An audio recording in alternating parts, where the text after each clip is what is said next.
Mantra FM 91.9. A la carta. Escucha los programas cuando sea mejor para ti. ondemand.com.ar.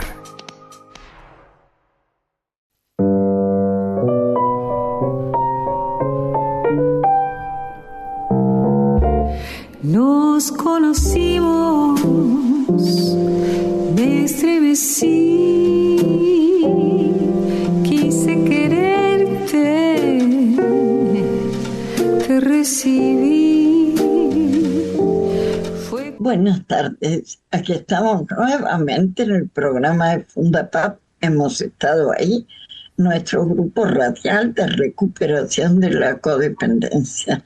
Les recordamos que salimos por Facebook Live, por Instagram, así que pueden vernos también por allí. El de hoy es el programa 461.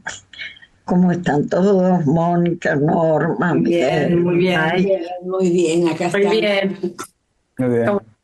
Me alegro mucho. Hola, Claudio, ¿cómo estás? Bueno, de algún modo todos sentimos durante mucho tiempo que éramos hipócritas, que no dejábamos ver nuestra verdad interior. Y así, de esto es de lo que vamos a hablar, del falso yo. El falso yo en la vergüenza tóxica es una máscara defensiva creada para ocultar el verdadero yo, que se siente indigno, defectuoso, manifestándose como perfeccionismo extremo, dependencia emocional, adicciones o un comportamiento inauténtico para evitar el dolor y la sensación de no ser amado. Es una respuesta al trauma infantil o al abuso emocional, donde la persona adopta una identidad inflada o colapsada para sobrevivir, perdiendo su autenticidad y paz interior en un ciclo que en definitiva refuerza la vergüenza. Hoy vamos a explorar este personaje que no somos, el falso yo. Un personaje que se las sabe todas, que controla, que manipula, que seduce, que se adapta para no perder el amor. Se construyó para sobrevivir, pero nos aleja de nuestra verdad más profunda, de los vínculos auténticos y de la posibilidad de una vida más libre. Así que bueno, hay tela para cortar porque todos sabemos de qué estamos hablando, ¿no? Sí, la verdad que sí. Sí, porque de algún modo fuimos sobreviviendo durante muchos años y poniendo máscaras a la dificultad, ¿no? Como para encontrar una fuerza que nos está faltando.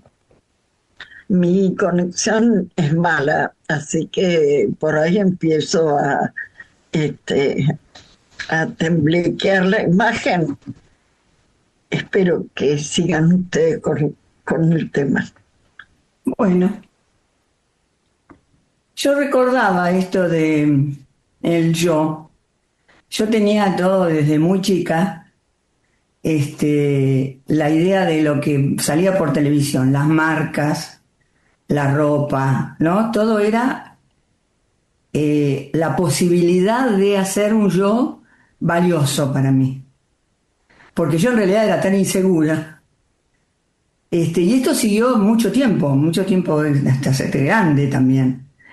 Hasta que, bueno, cuando empecé con los grupos, me empecé a dar cuenta que la verdad que la ropa es algo que es como el cuerpo, llega un momento que es un tapado viejo y la verdad que lo que importa es la esencia y el ser. Pero yo recuerdo que era muy importante no tener el mismo vestido para ir a una fiesta que el que habías usado la otra semana o el otro mes. ¿No es cierto? Y lo que había sacado Dolce Gabbana o lo que ves. Y yo me endeudaba con eso, porque yo no tenía nivel para eso. No tenía nivel para comprar un Dolce Gabbana o un tapado Kenzo. Entonces me endeudaba y eso me dejaba todavía más insegura y más, me producía un dolor espantoso. Y bueno, en los grupos fui aceptándome como soy y la verdad que estoy contenta de aceptarme como soy porque soy una buena mina. Sí, Claro, tengas la ropa que tengas, Exacto, y ando con las remeritas viejas. pero además, sí. lo que viniste a hacer, sos esta que necesitamos conocer en vos. Vos decís esto, a mí no me pasó con la ropa, pero me pasó por imaginarme que era, qué sé yo, una persona socialmente reconocida cuando era una adolescente muerta de miedo, ¿no? Y, y me acuerdo que yo no fumaba porque todos fumaban. Entonces decía, me van a decir algo porque no fumo. Y verdad, me dijeron, después empecé a fumar como un carretero, pero eran todas poses para ver si lograba un efecto que sabía que yo por mis propios medios no lo iba a lograr. Más. Sí, la verdad que es maravilloso esto de comenzar a hablar porque aparecen incluso recuerdos que uno tenía guardados, ¿no? En un cajón, en el fondo de un cajón. Y cuando empecé a leer el programa de hoy, yo digo, claro, a veces hay una confusión, ¿no? Yo digo, yo no soy vergonzosa, o sea, no tengo ese rasgo de personalidad, pero acá no hablamos de esa timidez, ¿no? Sino de la vergüenza profunda Profunda. que escondemos por la herida que traemos, ¿no? Y que esa vergüenza se esconde con máscaras, ¿no? En mi caso, bueno, vos lo decías con la ropa, Moni, bueno, yo por ahí lo decía con las notas ¿no? De mi rendimiento académico, de mis títulos, Bueno, también. de ser perfecta, ¿no? De ser la chica 10, de la búsqueda de la perfección, de la intolerancia al error mío y ajeno, ¿no? De la necesidad de control, de que nada se me salga de control, de ser autosuficiente, ¿no? De no necesitar de nadie o de no necesitar, terrible, lo digo y me da vergüenza, pero en realidad es a mí se me aparece no como timidez la vergüenza, sino como sensación de inadecuación, ¿no? Claro, claro. Y de insuficiencia. Me acuerdo, yo juré como profesional muy joven, yo estudié Derecho y asumí un cargo muy importante a los 26 años, soy escribana pública, y claro, la gente venía a la escribanía y a mí no me creía que era la escribana. Entonces salí corriendo a comprarme trajes, yo digo, para disfrazarme de escribana, me acuerdo que decía, porque la gente, una cara de nena, y a mí me daba vergüenza que me daba vergüenza lo que yo recibía como de desconcierto de parte de los demás, pero en realidad me sentía insuficiente. Sí, ese es el sentimiento compartido. Miguel. Sí, me enganché un poco con lo que planteaba en principio Mónica, ¿no? Por esto de, por ejemplo, cómo uno puede entrar por la deuda pensando que es solamente deber, y en realidad uno entra en la deuda para aparentar, para pertenecer, y que la deuda esté ligado a eso, es como como si fuera que la adicción entra por la puerta de atrás, no se puede ver claramente en principio. Uno dice, bueno, es deudor, después aparece con otras, sabemos que todo esto forma parte, es la base de cualquier adicción, ¿no? Hay un personaje que toma un cargo, que toma una posición solamente para ser aceptado, pero también para que uno tenga, es la identidad de uno en algún momento, ¿no? Es esa máscara que va a servir en algún momento, y después uno de los caminos, por supuesto que también es la terapia, ¿no? Pero uno de los caminos para encontrar ese verdadero yo es a través de trabajos personales, donde Sí, uno puede reencontrarse y un poco como decía Maisa también, ¿no? Que uno le da vergüenza, pero de la otra vergüenza, ¿no? Tal vez como uno se pone como medio tímido diciendo, uy, yo hice eso, y más de una vez. Pensar, el otro día, en un tema sobre deudores anónimos, ¿no? Decían que, por ejemplo, pagar en efectivo duele. Si vos tuvieras que comprarte un par de zapatos, ¿no? Un ejemplo ahora, que cueste 400.000 pesos, ¿tenés la plata en la mano? Difícilmente lo compres. A no ser que tengas seguro. mucho dinero, ¿no? Pero no. Ahora, te lo dan en 12 cuotas y no lo dudas, a lo mejor. Decís, bueno, 12 cuotas vas a mirar la cuota, no mirás el total. Correcto. Y qué fácil que es entrar en ese tipo de deuda, porque es un par de zapatos que esto va a demostrar tal vez mi nivel, ¿no? Como esto, ahora, con estos zapatos que cuestan, y si tienen el precio mejor o la marca, tiene que verse. Le Que dejas los la pagué, etiqueta. claro, que los pagué 400.000 pesos, porque si no, no tiene sentido, no tiene gracia, no tiene claro. gracia. Se tiene que diferenciar con la marca, ¿no? A mí me pasó que me casé con un señor con doble apellido, súper de la sociedad, y me fue tan mal, y fue tan pronto, porque yo era muy jovencita, tenía 17 años, que esa autoimportancia que conseguía siendo la señora de se pinchó rápidamente, gracias a Dios, porque ahí fue cuando tomé conciencia de lo tremendamente autodestructivo que era el mecanismo. Pero había que pasar primero por lo que eso significó, que fue profundamente doloroso. Mónica.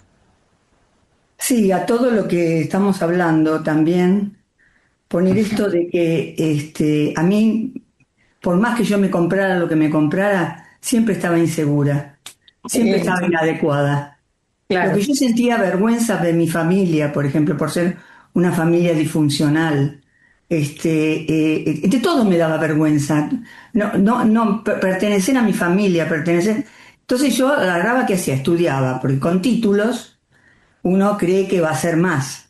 Y yo recuerdo que cuando me recibí de médica, por primera vez empecé a sentir que era alguien, porque hasta no haberme recibido era una cosa que bollaba, llena de vergüenza, llena Claro.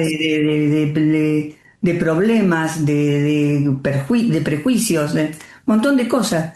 Y entonces me compraba cosas porque la ropa me parecía que si no está vestido así, nadie va a pensar que vos tenés la familia que tenés, ni que tenés la inseguridad que tenés, ni que tenés la inadecuación que tenés. Pero la sí, verdad es que se ve a la legua eso. No importa la ropa con la que estés vestida, se ve a la legua. Y esto lo aprendí en los grupos, y aprendí en los grupos quién era yo realmente. totalmente, es así, Mónica. Y creo que con diferentes modos de tapar esa inadecuación, la vergüenza por la propia familia era un rasgo compartido. Y no importaba si mi familia era una familia de clase media, con casa en Belgrano, y yo tenía vergüenza de mi familia, exactamente igual. Y por eso es que busqué algo significativo en la sociedad para después poder darme cuenta de lo falso que era. Mike. Sí, recordé una anécdota porque justamente una de las maneras, ¿no? Que, bueno, como codependientes lo sabemos también, que es de esconder esa vergüenza, es la adicción, ¿no? A lo que sea. Y yo recuerdo que a los 17 años más o menos, que era muy cool, muy canchero fumar, entré a ser fumadora a través de una publicidad de un cigarrillo francés que tenía como eslogan, ni más ni menos, en francés además, que ya es muy sensual, ni más ni menos que el placer de la libertad. Y hoy lo pienso y digo, Dios mío, la publicidad era muy romántica, muy hermosa, en París, qué sé yo. Yo me identifiqué con eso, empecé a fumar, fumé como 17 años, el placer de la libertad, cuando en realidad justamente es exactamente lo opuesto, ¿no? Una adicción es ser esclavo, ¿no? Entonces, ¿de qué maneras tan sutiles y tan enmascaradas compramos, digamos, eso que creemos que nos va a hacer sentir o más cancheros o más seguros o más inteligentes o más aceptables, ¿no? En definitiva. Ujú. Eh, Me parece que es mi manito la que tiene el turno, sí, ¿no? Con lo que estás diciendo, ¿no? Actualmente, vuelvo con el tema de las deudas, ¿no? Pero actualmente hay publicidades, escuché una hace muy poco, no me acuerdo qué marca de tarjeta, pero decía, sacá esta tarjeta, empezá a comprar y ahorrar. Digo, pero escúchame, pero es Un actual, ¿eh? Es actual. oxímoron, Sí, sí, un es actual. oxímoron. Un oxímoron, Compra, tal cual. comprá y ahorrá, claro, porque si vos comprás te dan un descuento del 10%, del 20%, de lo que sea. Entonces, esa sensación de que vos estás comprando, gastando, metiéndote en quilombo y estás ahorrando. Es decir, bueno, me vuelvo loco, pero justamente Son las publicidades. las publicidades obviamente que apuntan a eso, ¿no? Sentir que fumás, ¿se acuerdan de la propaganda de Camel, ¿no? Del tipo que Se murió era de un cáncer de pulmón. aventurero, entonces hacía todo, arreglaba todo, y decís, pero ¿cómo? ¿No? ¿Y todo qué? Fumando Camel. Entonces cuando vos entras a un boliche, tenés 17 años, te encendés un Camel, pensás que podés sortear cualquier problema, cualquier problema.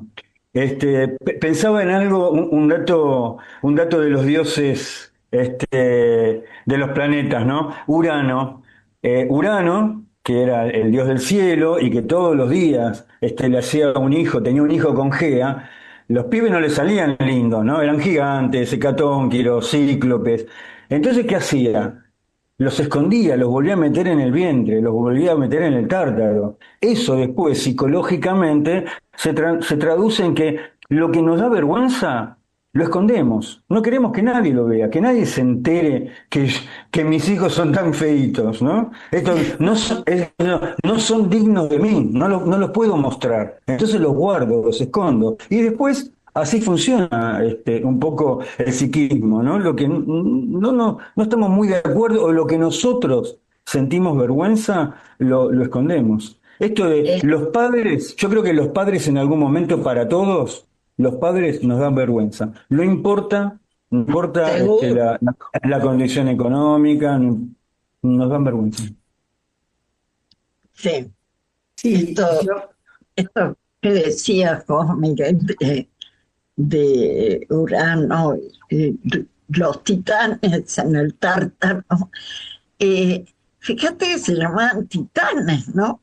O sea que eran superpoderes que estaban escondidos y que cuando salían hacían estragos porque de verdad estaban aplastados por el padre.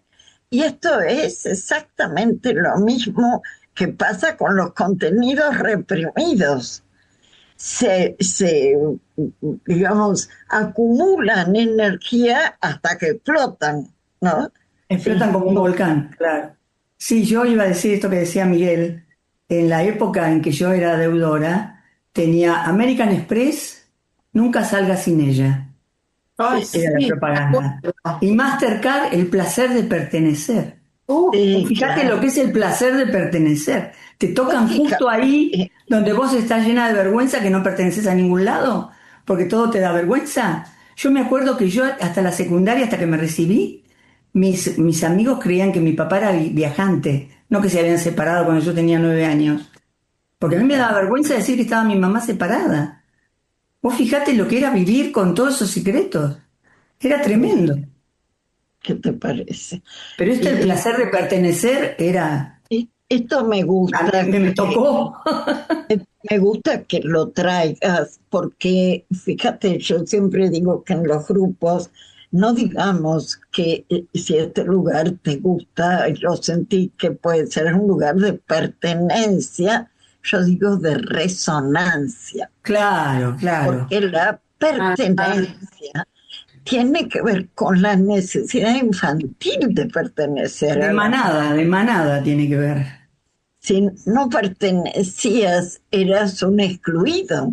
¿Cómo no vas a tener una Mastercard? ¿Sabés lo que es sacar una Mastercard delante de los amigos? Pero ahora volviendo a la parte psicológica de la cosa, el niño que no pertenecía estaba excluido del clan.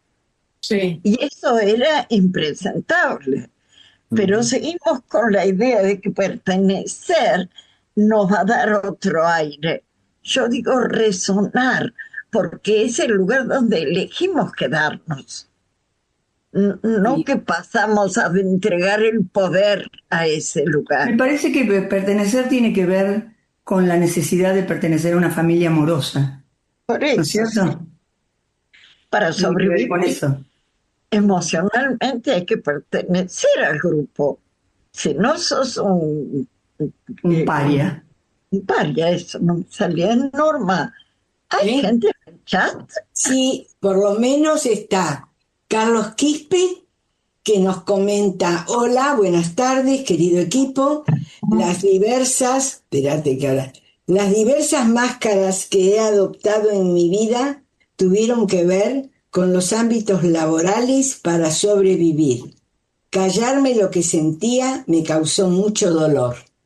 Y Silvia Contino nos saluda. Buenas tardes, queridos compañeros.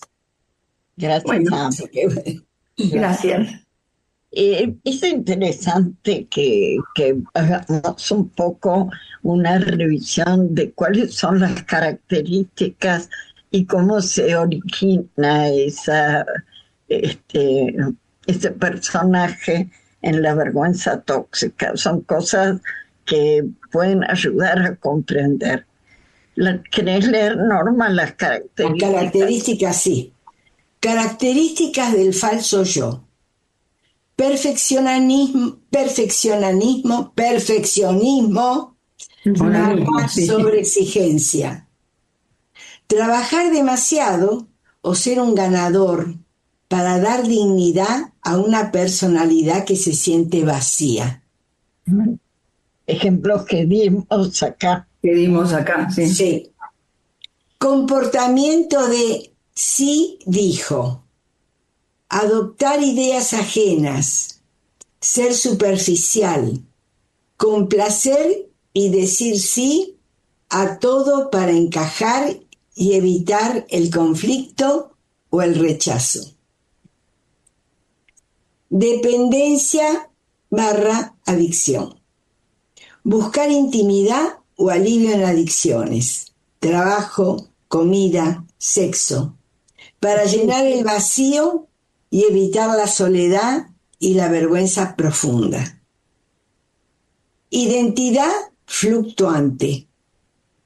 Oscilar entre sentirse inflado, invulnerable e impotente, sin una base sólida, como un yo-yo.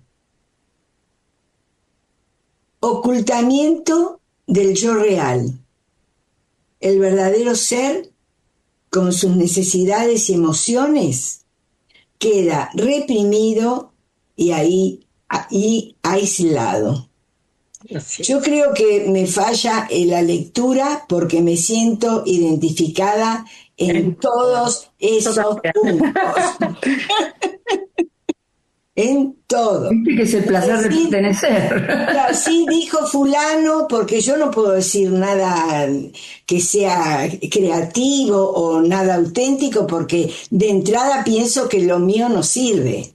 Qué bárbaro. Y la adicción a la comida, ocultaba mi angustia y todo comiendo. Sí, no, es tremendo trabajar con ese. Es la mano. Gracias, gracias. Sí, yo pensaba que estamos tan acostumbrados a sentir esa vergüenza, ¿no? Y esa inadecuación o esa insuficiencia, que cuando algo nos sale muy bien, incluso inesperadamente bien, a mí lo que me pasó muchas veces es sentir el síndrome este del impostor, ¿no? Como decir, que también es una manifestación de la profunda vergüenza, ¿no? Porque no creemos que somos merecedores de que algo verdaderamente nos salga bien, pero nos salga bien no en el que somos un ganador o una ganadora, sino de que una expresión de nuestro ser se manifiesta y resulta que nosotros nos escondemos otra vez detrás de esa máscara de la vergüenza porque no nos creemos merecedores de eso, ¿no? Que se van a dar cuenta que soy una impostora, ¿no? Sería. Yo tenía una profesora en la facultad que decía: un melancólico no hay que hacerle un halago, hay que hablar con él de cualquier tema, decir, che, qué bien estás hoy, pásame esa hoja, por favor, porque dice que si te detenías mucho a darle digamos, el beneficio de ese momento, iba a sentir que verdaderamente la estabas forreando, ¿no? Entonces, qué locura es todo esto. Inés, te quiero decir algo, perdón que lo quiero decir para no olvidarme, porque si hay algo que a mí me llamó mucho la atención y me ayudó mucho a crecer en el grupo, es que después de tomar la palabra, de hablar, de participar, de reflexionar o de dar una ayuda o pedirla, lo que sea, nadie me adula, nadie me dice qué maravilloso lo que dijiste, ni qué mal lo que dijiste. Es decir, eso para mí fue de un enorme crecimiento. Por más que yo me diera cuenta que estaba diciendo algo enriquecedor, que no hubiera del otro lado una cosa inflada respecto de eso, ¿no? Y me parece que es una sabia manera de recorrer la mesura. Bueno, esa es una pauta elegida ex profeso, por eso no se puede aplaudir un logro. En realidad, todas las acciones y las conductas humanas tienen un porqué. Y ese porqué es tan importante si sale bien como si sale mal. Lo que importa es que esa persona pudo manifestarse. Es mucho más importante eso, tal cual decís. Miguel. Sí, yo pensaba esto de falso yo o ese yo que uno no puede ver bien, ¿no? En la codependencia es claro cuando ensayamos un no, lo ensayamos, lo practicamos y en el momento de tomar una decisión decimos sí. Y habiendo practicado ese no, ¿no? Que es, obviamente que es claro que la práctica viene y dice, bueno, voy a hacer un ejercicio para ver si puedo centrarme en mí y no caer en la codependencia. ¿Qué quiere decir caer en la codependencia en ese sentido, no? En perder mi centro y en dedicarme. Todo lo que tengo que hacer lo dejo de hacer en el nombre del otro. Entonces, si me pregunta, ¿estoy ocupado? No, ¿cómo estar ocupado? Estoy libre para ir a cualquier lado, ¿no? Tengo que ir a la derecha, pero me piden si para ir a la izquierda, pero claro, yo tenía que ir para la izquierda, ahora que me acuerdo. Claro. Tal cual. Entonces aparece un personaje, aparece alguien que, y ahí está, digo, ¿es un falso yo? ¿Es un yo desconocido? ¿O es ese yo codependiente que tiene que existir como para darle valor a mi codependencia, pero no desde un lugar consciente, ¿no? Es desde un lugar inconsciente, porque eso me va a dar un personaje, me va a victimizar, entonces a mí mi pareja me manda a cualquier lado y ni siquiera me tiene en cuenta, cuando en realidad fui yo que dije, puedo ir, ¿no? Entonces aparece esto, ¿no? De creerse ese personaje. Me pregunto, ¿es un falso yo? ¿Es un yo escondido? ¿Es un yo ¿no? Es un falso yo que surge de modo inconsciente, pero es para tapar ese verdadero que tenía que ir para la derecha y fue para la izquierda. O sea, es falso. Esa respuesta es falsa. No importa que haya surgido inconscientemente, pero doy una respuesta falsa cuando no puedo responder desde mi centro. Yo pensaba también en qué involucra el sometimiento también, ¿no? Esto que acabas de decir, mi pareja no me... Entonces yo me someto, voy a la izquierda, pero en realidad es falso, porque yo le rompería la cabeza, o le contestaría, o me iría a la derecha igual. ¿Entendés? O sea, que también esconde el sometimiento eso. Y sí, la dependencia emocional, el sometimiento al otro, sí o sí. Sí. Es importante que leamos el origen en la vergüenza tóxica de ese personaje. ¿Querés leer, Miguel? Ay, no lo tengo abierto porque no me permite la compu para verlo. ¿O Mike? Sí, lo tengo. Origen en la vergüenza tóxica, trauma y abuso. Surge de experiencias traumáticas, abandono, abuso, donde el niño interioriza mensajes de ser indigno o no deseado. Miedo a la identidad. La vergüenza es la creencia de que soy un error, no hice algo mal. Culpa, lo que lleva a esconderse y mentir sobre quién se es para no ser rechazado. Qué fuerte es esto, ¿no? Porque no es la acción lo que está equivocada, soy todo yo. Claro, no hice algo mal, soy algo que está mal. Es tremendo. Terrible. Si querés seguir leyendo. Sí, cómo no. ¿Cómo se manifiesta? Pérdida de autenticidad. Se convierte en una vida ajena, sin paz interior, donde se actúa para otros en lugar de vivir desde uno mismo. Totalmente. O el autosabotaje. Se sabotean relaciones, éxito y disfrute, creando un ciclo vicioso de más vergüenza y conductas poco saludables. Que es todo lo que estuvimos conversando, ¿no? Y cómo lo pudimos hablar desde la vivencia de cada uno de nosotros. Exacto. O sea, es interesante porque para que veamos que todo esto es una construcción vincular enferma de la cultura. Claro. Que no es que somos algunos personajes que nos falló el horóscopo. Esto es para todos. Sí, pero esto es la sociedad entera, porque fíjate que acá estamos hablando de personas que hemos hecho cosas muy valiosas en la vida. Nos llevó mucho tiempo reconocerlo, como decías vos antes, Mike.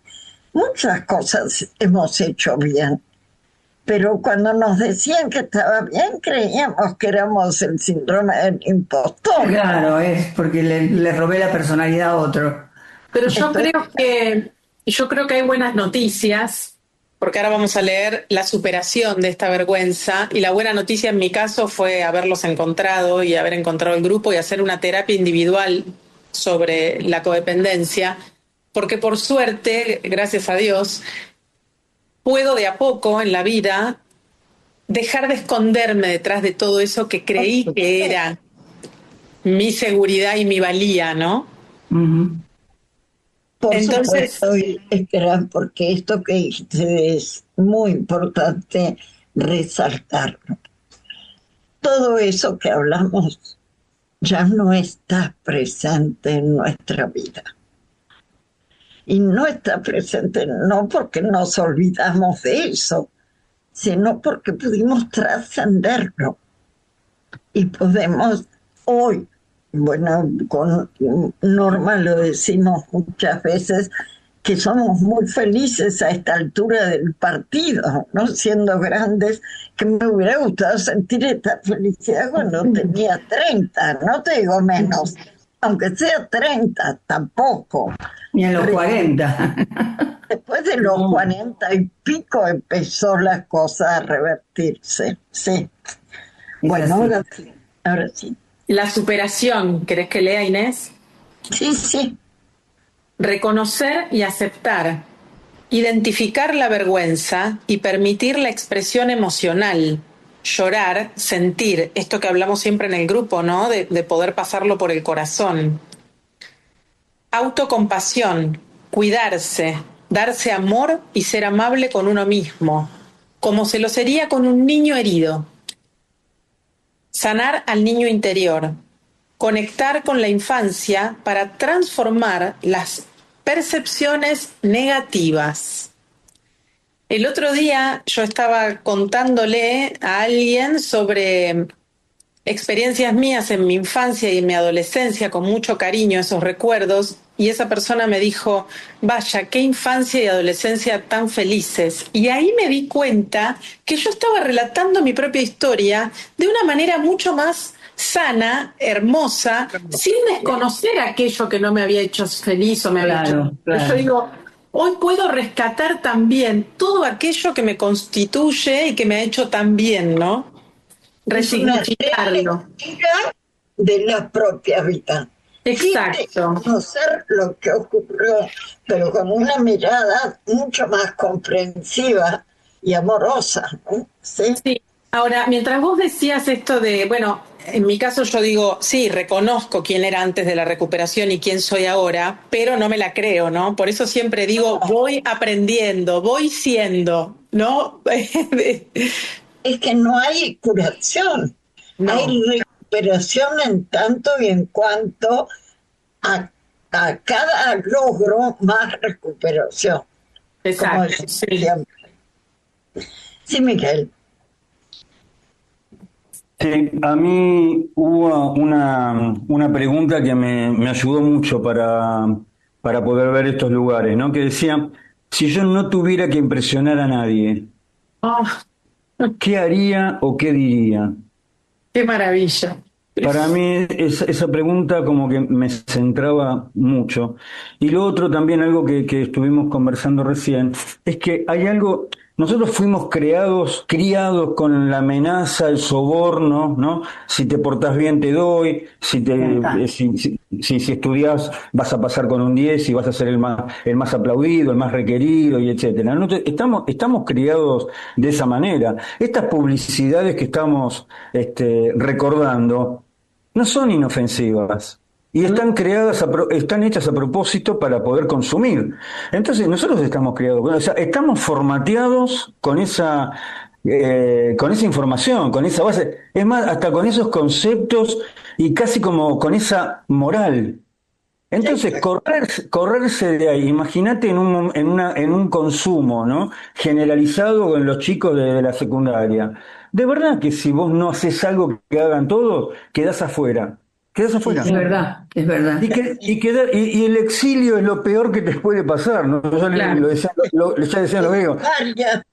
No, es lo peor que a uno le puede pasar. ¿Cuándo uno lo puede soportar? ¿Cuándo uno puede de verdad enfrentarlo, cambiar, aceptar? Cuando uno cuando uno tiene resiliencia sobre eso, no hay otra forma. Claro.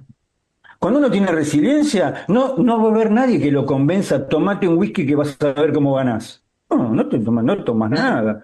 Sin embargo, yo cuando leímos esto de la dependencia o la adicción, el trabajo, la comida, el sexo, yo sentí la necesidad de decir que también a partir de la recuperación voy encontrando que el trabajo, la comida o el sexo puede ser una manifestación humana de ese ser que soy. Claro. Transitándolo con mucho autocuidado, con mucho amor y con mucho disfrute. Sí, pero y como dijiste vos al principio, con mucha mesura. Claro. Con mesura, no con extremos. Este es un trabajo hacia la mesura. Así es. Pero además, el signo que diferencia el accionar capaz y potente de un acto adictivo es que en la adicción no hay disfrute. No. Y cuando uno hace una tarea y la disfruta, como nos puede pasar con el programa de radio, como nos pasa en los grupos, como nos pasa en las actividades individuales, cuando empezamos a disfrutar lo que hacemos, hemos salido del rasgo adictivo. Claro. Está ahí, no Sí. desapareció. Claro, No claro. somos invulnerables. Cuando un shock o un golpe te baja la energía, eso está titilando. O sea, lo que ocurre es que nos hemos mantenido todos nosotros a lo largo de los años conscientes de este trabajo y la vida se transforma, pero de verdad se transforma. Norma, hay Sí. más Mira, mensajes. acá Silvia había hecho un comentario a lo que estábamos hablando antes y nos pone, también es lindo decirlo para ser agradecida y compartir eso que se siente.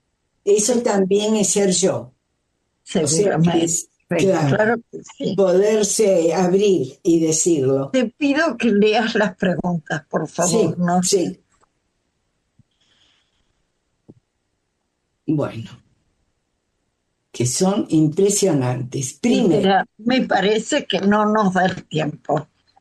Hay que ¿No nos da para hacerle. las preguntas? ¿Eh? Sí, porque son y cuarto. Sí, por eso no las leas. no, porque viene Maya, la visualización. Maya, hace vos la visualización, por favor. ¿Cómo no?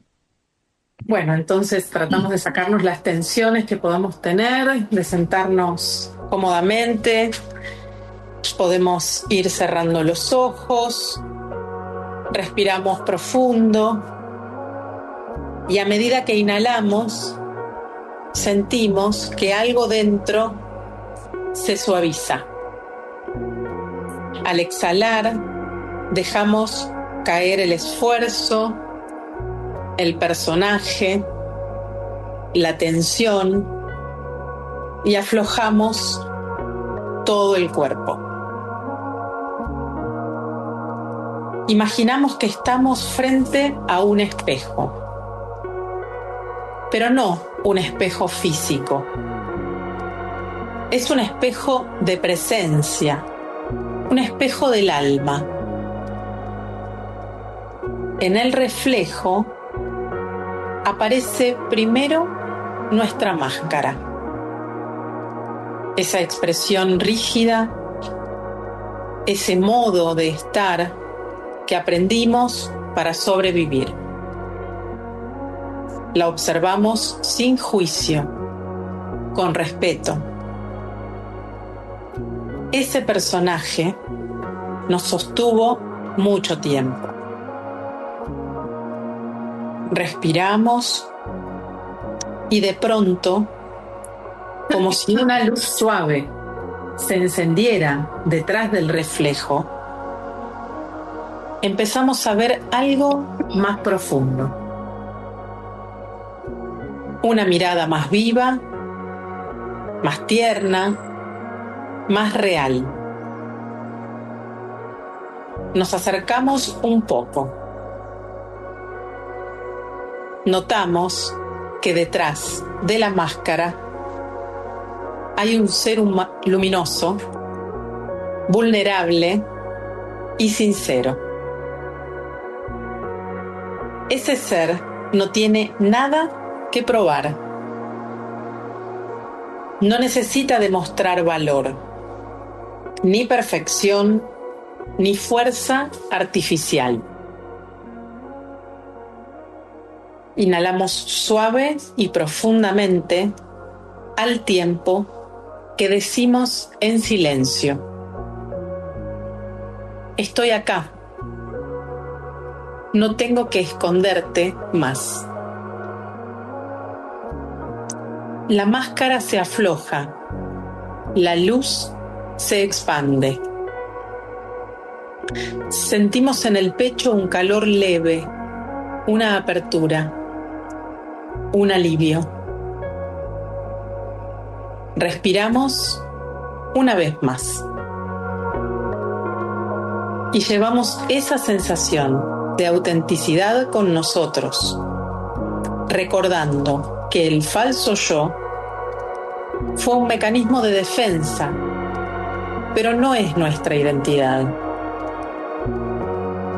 Nos detenemos unos instantes vivenciando la libertad que sentimos en el pecho, la expansión gozosa de todo nuestro ser. Luego, al tiempo de cada uno, abrimos los ojos suavemente y regresamos al lugar del que partimos.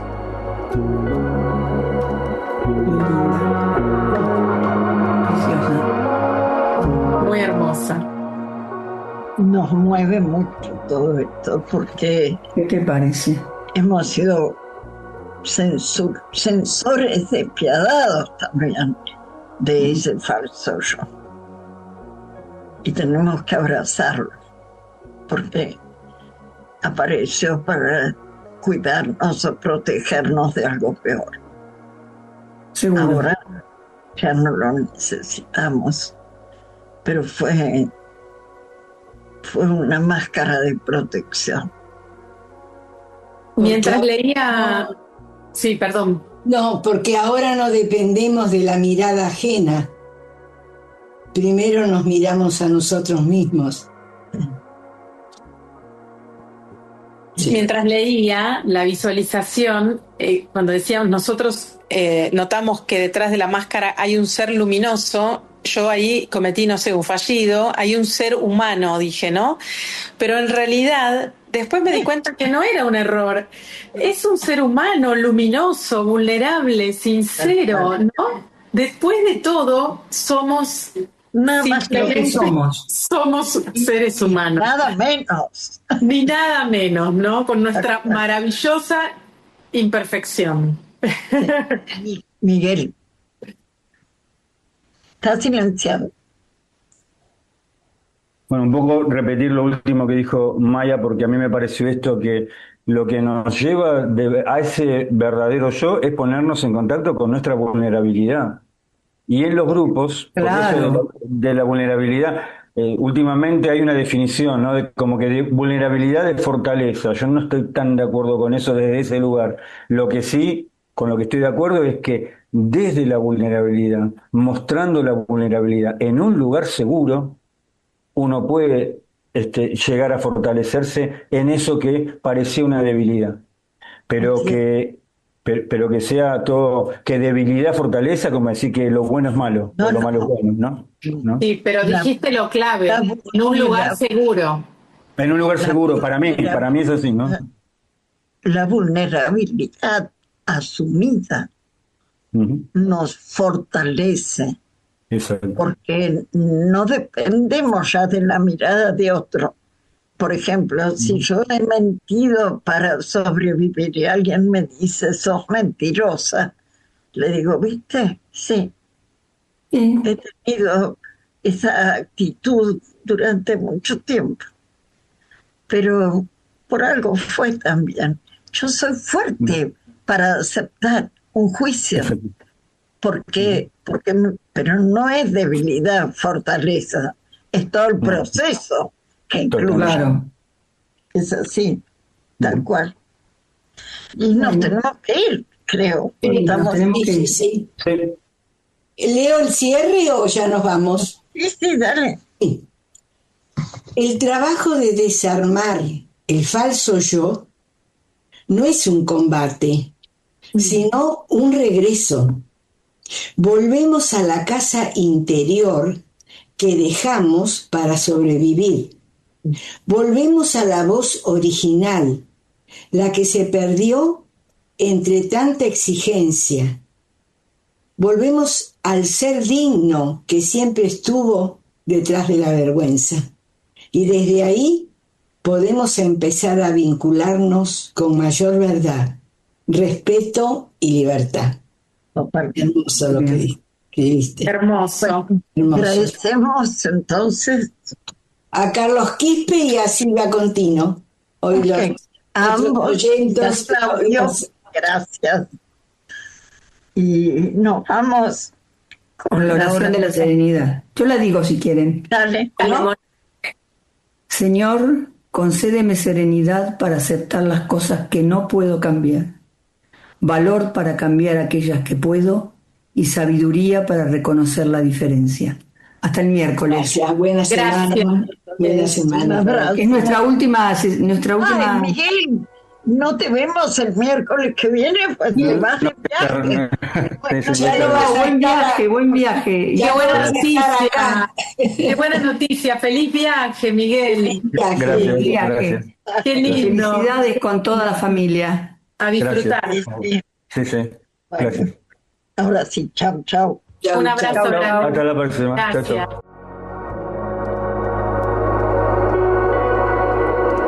Comunícate con Inés Olivero y Mónica Bucheu a hemosestadoahí@fundapap.org. Para más información, www.fundapap.org.